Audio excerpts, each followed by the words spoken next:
Tutorial rápido, pessoal, nós vamos aprender como nos registrarmos na Binance, tá? Para a gente poder ter um número de carteira virtual para você que compra ou vende criptomoeda, ou para você que está minerando na NiceHash, na Ethermine, e você precisa sacar os valores, ok? Então basta entrar em Binance.com, você já tem a opção aqui de alterar o idioma.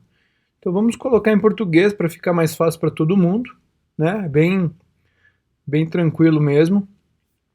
Basta você adicionar aqui um número de telefone ou um endereço de e-mail.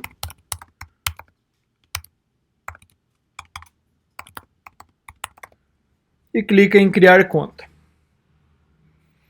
Ele vai pedir para você colocar uma senha, né, que tenha pelo menos uma letra maiúscula, 8 caracteres e pelo menos um número.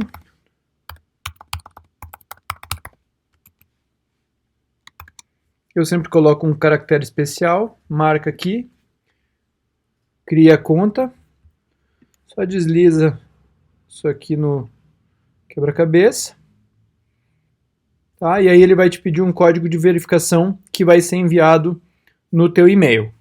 Nós vamos digitar esse código.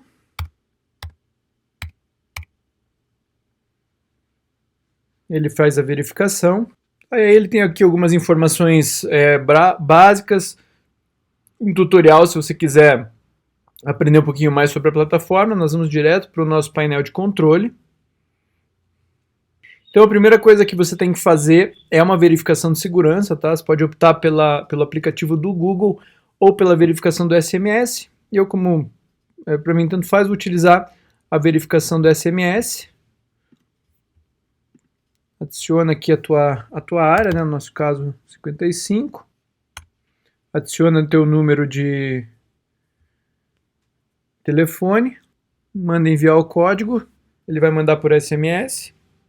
Assim que ele enviar, você adiciona. E ele também pede para você obter um código de verificação no e-mail. Aí você adiciona esse código aqui também. Ele vai enviar e verificar a tua conta. E aí você está com o dashboard pronto, ok? Aí você pode depositar fundos, se você quiser, no caso de compra e venda de criptomoeda, mas no nosso caso aqui, o que a gente vai precisar vai ser o número da carteira. E aí, para você achar o número da carteira na Binance, tá, o que você tem que fazer? Você vai clicar aqui em carteira, vem em visão geral, e pode ver que você não vai ter um número já de saída, tá?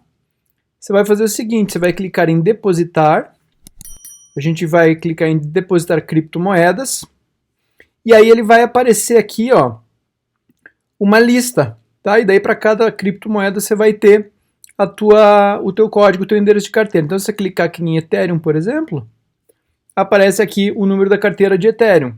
Se você clicar em Bitcoin, vai aparecer aqui o teu número de carteira de Bitcoin. Tá? Então, basicamente, é simples assim, não tem erro, não tem dificuldade, e aí você tendo essa continha criada, você consegue ou comercializar as criptomoedas, ou você consegue fazer o saque da ferramenta de mineração que você estiver utilizando, como, por exemplo, a NiceHash ou a Ethermine.